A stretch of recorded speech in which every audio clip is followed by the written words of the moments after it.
Buen día a todos, bienvenidos a la cápsula número 3 de la materia Fundamentos de Ingeniería de Reservorio. Ya hemos hablado acerca de, ya hemos hablado acerca de que la ingeniería de reservorios habla o relaciona, ¿verdad? Las técnicas para predecir el comportamiento entre el fluido y las rocas de esto, ¿verdad? La ingeniería y yacimientos nos va a ayudar a tomar esas decisiones de mejor aprovechamiento. Y para esto será importante tomar en cuenta, para esto será importante tomar en cuenta que van a integrar muchos conocimientos, entre los cuales están los conocimientos geológicos y geofísicos, ¿verdad? En cápsula anterior vimos acerca de la porosidad, que va a ser el volumen de espacio disponible para almacenamiento. Pero hoy hablaremos de algo diferente, que conoceremos como saturación, que la saturación en un medio poroso, ¿verdad? Va a ser la cantidad relativa que hay de agua, aceite y gas en los poros de alguna roca. Es decir, la saturación va a ser una relación que nos indique el porcentaje de agua, el porcentaje de aceite y el porcentaje de gas presentes en un medio poroso, ¿verdad? Y se va a expresar, les digo, normalmente en porcentaje. Vamos a tener que Va a haber diferentes tipos de saturaciones que debemos de considerar. La saturación inicial, que es con la que el yacimiento cuenta cuando recién es descubierto. La saturación remanente, que va a ser la que se obtiene después de un periodo de explotación en una zona determinada, dependiendo de los movimientos de los fluidos y los procesos a los que hayan sido sometidos. Entonces, digamos que en otra literatura van a poder encontrar la saturación inicial como saturación virgen o saturación natural, y la saturación remanente va a aparecer cada vez que culminemos una etapa de explotación, ¿verdad? Y al final, cuando terminemos, eh, ya hayamos pasado por todas las etapas de la producción, es decir, eh, primaria, secundaria y, y terciaria, ¿verdad? Vamos a encontrarnos que cuando el pozo deje de ser, digamos, rentable en su extracción, pues va a quedar con unas condiciones finales, la cual llamaremos saturación residual. ¿Qué va a ser la saturación? Que va a haber, ¿verdad? En el yacimiento al finalizar el proceso de explotación. Entonces, podemos decir que aquí se encuentra el ciclo de vida del yacimiento. Cuando se descubre, a medida que cambiamos entre las etapas y cuando ya no es económicamente viable. Y es importante decir que la saturación residual se caracteriza o se dimensiona a través del punto económico porque, o debería de serlo, porque los yacimientos suelen quedar, ¿verdad?, con una saturación de, de gas y de aceite al final de su vida útil. Y sin embargo, esa saturación final con la que quedan ya no es recuperable, o tal vez podrá ser recuperable, pero el potencial de recuperación económica no supera o no es suficiente para eh, cubrir los gastos de las operaciones relacionadas. Para medir la saturación de los fluidos, podemos hacerlo de manera directa, que como el nombre lo dice, se recupera, ¿verdad? En núcleos y se llevan a cabo pruebas, ¿verdad? Como la destilación de recuperación y el método Dean-Stark. Y también existen métodos indirectos que igualmente van relacionados con los registros geofísicos. Es importante decir que las propiedades más, o la propiedad más importante cuando hablamos de lectura de registros geofísicos para mediciones indirectas de saturación, la, o más bien son las propiedades eléctricas, puesto que el gas, el aceite y el agua poseen resistividades diferentes y esto ayuda o facilita la identificación de su presencia en los yacimientos. Ahora bien, para que estos fluidos se queden, ¿verdad? Y para que estos convivan dentro de un poro, vamos a tener en cuenta dos clases de fuerza, la cohesión y la adherencia. La cohesión, que van a ser las fuerzas que se van a encargar de mantener las moléculas de una misma sustancia juntas, es decir, es lo que va a hacer que las partes de un mismo tipo de sustancia se mantengan unidas y no se separen de manera natural. Y por otro lado tendremos la adherencia, que va a ser la encargada de mantener la molécula o las moléculas de dos sustancias diferentes juntas, ¿verdad? En otras palabras, la cohesión es algo propio e intrínseco entre las moléculas de una misma sustancia y la adherencia es la fuerza que atrae eh, las moléculas de una sustancia hacia la otra o que las mantienen juntas, ¿verdad? Y justo aquí en la adherencia vamos a encontrar un concepto que se conoce como mojabilidad, que se define como la tendencia de un fluido a extenderse o adherirse sobre superficies de un sólido en la presencia de otros fluidos invisibles. Esta tendencia puede expresarse más convenientemente por la medición del ángulo de contacto del líquido sólido y el ángulo formado por esa adherencia se le conoce como eh, ángulo de mojabilidad y normalmente en la literatura lo encontraremos como eh, recto, como la letra griega teta. La mojabilidad de las rocas de los yacimientos hacia los fluidos es importante, dado el hecho que la distribución de los fluidos en el medio poroso es una función de la mojabilidad. Desde el punto de vista más simple, la mojabilidad vamos a entenderla como una preferencia de las formaciones, ¿verdad? Para tener o para contener cierto tipo de fluido. Eh, Así, si una roca tiene mayor referencia, mayor mojabilidad a un tipo de fluido, esta tenderá a permitir las migraciones del fluido indeseable y mantener dentro del fluido más deseable. Esta característica nos va a permitir comprender el flujo, ¿verdad? Cuando se está inyectando agua en los yacimientos. En otras palabras, la mojabilidad es el entendimiento de la adherencia que tienen las formaciones hacia los fluidos que contienen. Esto quiere decir que va a haber formaciones que tengan mayor afinidad a alguno de los fluidos, ya sea el aceite, el gas o el agua.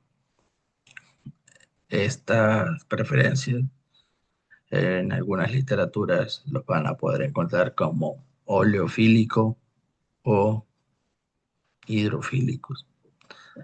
Se le llama oleofílicos cuando las formaciones tienen mayor afinidad hacia los hidrocarburos y eh,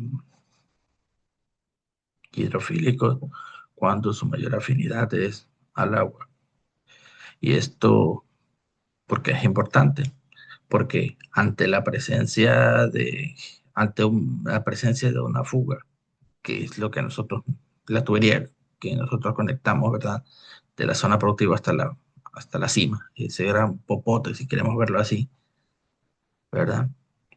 Ante la presencia de esa fuga, el fluido que va a tender a irse es el que tenga menor mojabilidad, es decir, el que tenga menor afinidad con la formación.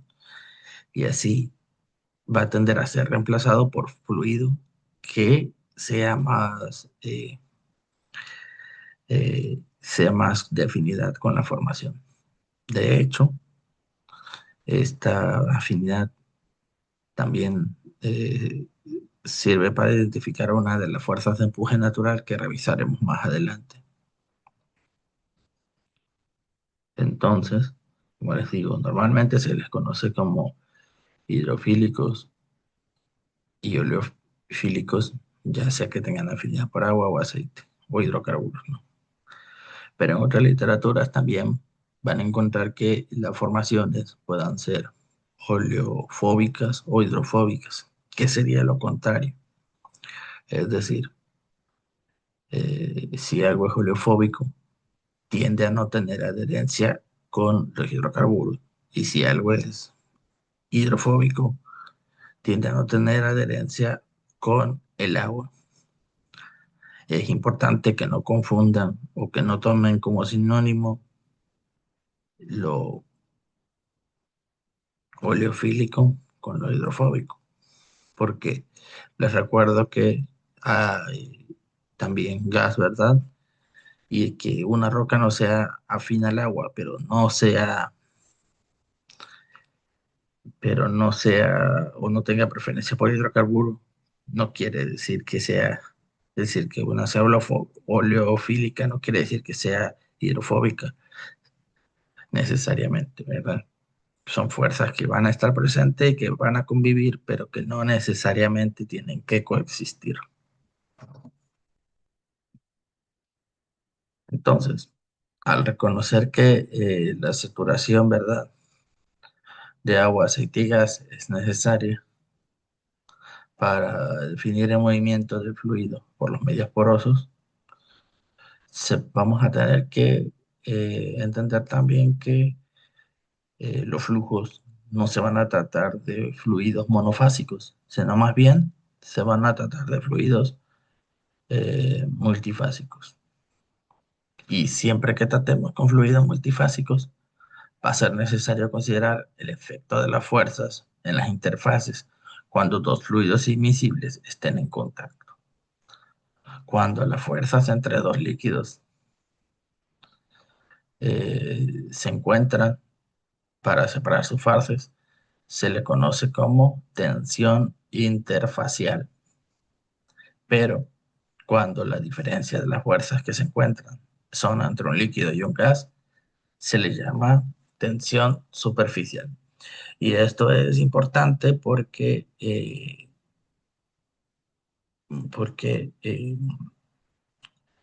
pues nos va a hablar, ¿verdad?, de los tipos de fluidos que circulan. Y llegando precisamente al punto de la tensión superficial, la vamos a entender como una capa causada, ¿verdad?, por la atracción de las partículas que delimitan la sustancia. Como saben, una sustancia regularmente ataría por la fuerza que ya hablamos de cohesión, va a atraer a todas las moléculas del mismo tipo a su alrededor.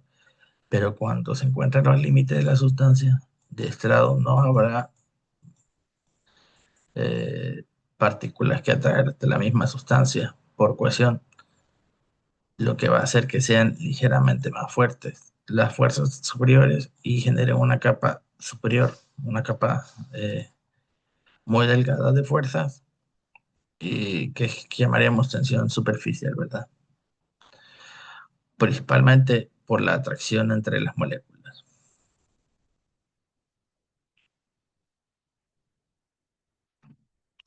Cuando hablemos de la evaluación de la mojabilidad,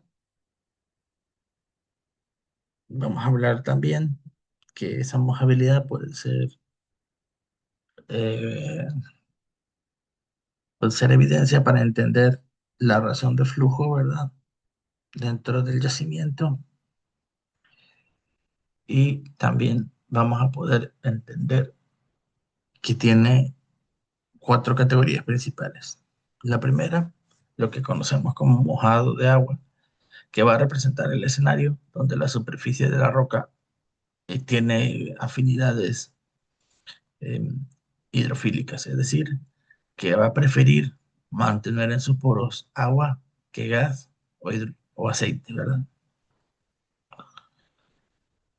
Es decir, que el ángulo de contacto sería inferior a 90 grados, hablando de mojabilidad. Lo que llamaremos intermedio húmedo o neutro húmedo, que en este caso la superficie de la roca tiene una tendencia casi igual para ser cubierta de cualquiera de los dos tipos de fluidos, tanto el agua como el hidrocarburo, lo que significa que la superficie de contacto será de 90 grados. La mojabilidad de aceite. Aquí la superficie de la roca prefiere el contacto con eh, el aceite. Voy a rezar un poco aquí, que justo es lo que se ve de este lado cuando te dicen, vean cómo te dice el aceite que tiene esta, este es de agua, por ejemplo, ¿verdad? Esos son los ángulos de inclinación de los que habla, ¿verdad? Ahora bien, es importante reconocer que dada la composición heterogénea entre las sustancias, muy probablemente habrá la presencia de estas tres tipos de mojabilidades en en un solo poro, en diferentes proporciones. Y es lo que llamaremos como mojabilidad fraccional o mojabilidad heterogénea. En otras literaturas la van a poder encontrar como mojabilidad dálmata o manchada, que básicamente va a ser que el poro en diferentes zonas va a poder gozar de diferentes mojabilidades. En laboratorio se utilizan equipos muy sofisticados para medir el ángulo de impregnación sobre una porción de las formaciones pulidas y se dejan caer mediante un gotero, pudiendo apreciar el ángulo por medio de cámaras eh, especiales para medir el ángulo, ¿verdad? La mojabilidad va a ser un factor importante, ya que va a controlar la ubicación del fluido y su flujo. Además, eh, la humectabilidad de la roca del yacimiento, que originalmente sea mojable en agua, puede ser alterada por la absorción de compuestos polares. Estos son utilizados como aditivos en muchos compuestos de petróleo o depósitos de materia orgánica. El grado de alteración define los componentes del aceite, la superficie del mineral y la química de las sales disueltas en el fluido. En otras palabras, conocer la mojabilidad nos va a ayudar a entender, ¿verdad?, los flujos, y también, ya que entendimos los flujos y las direcciones naturales, nos va a ayudar a identificar el final, ¿verdad?, de esos flujos. De tal manera que podamos diseñar estrategias para poder abordar los problemas de las migraciones indeseables y conducir los flujos de la manera deseada.